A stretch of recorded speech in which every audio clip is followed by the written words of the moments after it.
Last night's fourth Democratic debate cemented a new frontrunner amongst the crowded pack, Senator Elizabeth Warren. Currently the fastest rising candidate in the polls, Warren spent her night defending everything from her health care plan to her proposed tax on the wealthy. The 12 candidates also addressed the impeachment inquiry into President Trump. CBS News political correspondent Ed O'Keefe has more from outside the debate site in Westerville, Ohio. It was the fourth round of Democratic presidential debates, but the first set against the backdrop of an impeachment inquiry into President Trump, the man all the candidates on stage would like to replace. And on impeachment, there was near universal agreement. Donald Trump needs to be held accountable. Trump is the most corrupt president in the history of this country. I started the Need to Impeach movement. All 12 candidates in agreement on one topic, impeaching President Trump. I swore an oath to do my job as a senator, do my duty. This president has violated his, I will do mine. And former Vice President Joe Biden tried once again to move the discussion away from his son Hunter and his work in Ukraine. My son did nothing wrong. I did nothing wrong. But it was Massachusetts Senator Elizabeth Warren who's been rising in the polls and became a new target. Sometimes I think that Senator Warren is more focused on being punitive or pitting some part of the country against the other. She was hit on her plan for a wealth tax. The problem is that it's been tried in Germany, France, Denmark, Sweden, and all those countries ended up repealing it. And for once again refusing to say whether her health care plan would raise taxes on the middle class. Your signature, Senator, is to have a plan for everything, except this. Medicare for all is the gold standard. We can pay for this. I've laid out the basic principles. Costs are going to go up. For the wealthy, they're going to go up for big corporations. They will not go up for middle-class families. At the end of the day, the overwhelming majority of people will save money on their health care bills.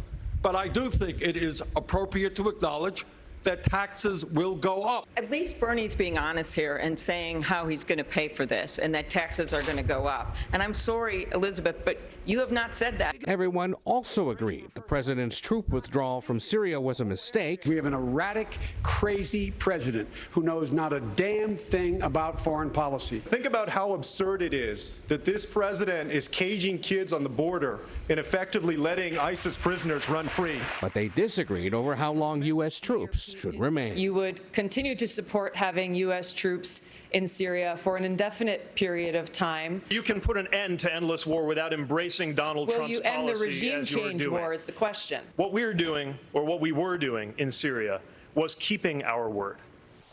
Debate night concluded with some big news for Senator Bernie Sanders, who earned the endorsement of two well-known liberal lawmakers. Minnesota Congresswoman Ilhan Omar says that she's backing the Sanders presidential bid, and CBS News has learned that New York Congresswoman Alexandria Ocasio-Cortez is set to endorse Sanders on Saturday at a rally in New York. Her endorsement is especially notable given that she has a large national following and because Senator Elizabeth Warren was also in hot pursuit of her support. Anne-Marie and Vlad?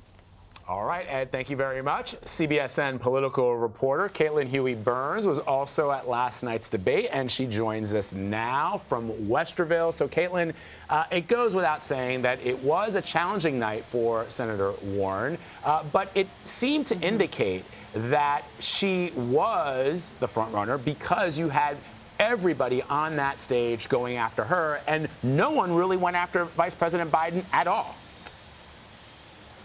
Right. I think last night was the best indication of Elizabeth Warren's rise to front-runner status. That's how all of her fellow candidates, most of them at least, were treating her last night. Several of them coming with prepared attacks, kind of part of a strategy to go after her. I want to focus on some of the attacks waged by Pete Buttigieg and Amy Klobuchar because those kind of represent what this party is debating right now. This idea of moderation versus big and bold policies that Elizabeth Warren is championing. Klobuchar and Pete Buttigieg were trying to make the case that a lot of these plans that Elizabeth Warren has been promoting, a lot of her ideas aren't practical in the reality that is Washington, and they want to stress kind of the more moderate wing of the Democratic Party. So that was a strategic approach by both of them. both of them needing to rise in the polls as well. It was interesting, too, that you didn't see the candidates really go after Joe Biden, even though they had somewhat of a big opening earlier because Hunter Biden, his son, gave that interview to GMA yesterday talking about his job at that Ukrainian energy and gas company that's really at the heart of the impeachment inquiry. And the calculation there is that a lot of these candidates have tried to go after Biden before, only to see it backfire later. I think the difference with Elizabeth Warren is that she's a new frontrunner, and she doesn't have the status in the Democratic Party, the kind of establishment presence that Joe Biden did and does among kind of base Democratic voters who feel like they knew Joe Biden. She's still introducing herself to some people, but the campaign expected that. They know that they're rising in the polls. They've been really, working towards this gradual rise, and so they expected to be at the center of attacks, and they believe that she weathered those criticisms pretty well. So one of the candidates that a lot of people are talking about this morning is Minnesota Senator Amy Klobuchar. You spoke to her last night. We're going to take a listen to how that conversation went. Well, we need a candidate that can win in the Midwest, that can win in those states of Michigan and Wisconsin, and let's add in Pennsylvania, as well as Iowa, and yes, Minnesota, my home state. And I have the track record. I'm the only one on that stage that has a track record of not just doing in some fluke election. Time and time again, I've overperformed what our national ticket has done, and I've done it by winning in the red areas and in suburban areas like this one. So the key is to snag some of these moderate, possibly swing voters. How is she being received by moderate voters? Even her presentation is quite moderate, don't you think? How is she being received by these moderate voters? Right. Well, she has been lowered down in the polls, but got a lot of speaking time last night. I think according to the calculations, she was about third in terms of speaking time in last night's debate. So really kind of made her presence known. And again, part of that calculation to draw that contrast with Elizabeth Warren. She is from Minnesota. She has been talking about winning back the Midwest as part of her key pitch to voters ever since she got in. And the backdrop of Ohio, and especially suburban Ohio, where the debate was last night, was really critical for Democrats and something that they wanted to make a point about last night. And by hosting the debate here, there is this question about how Democrats can win back areas like Ohio and other states in the Midwest.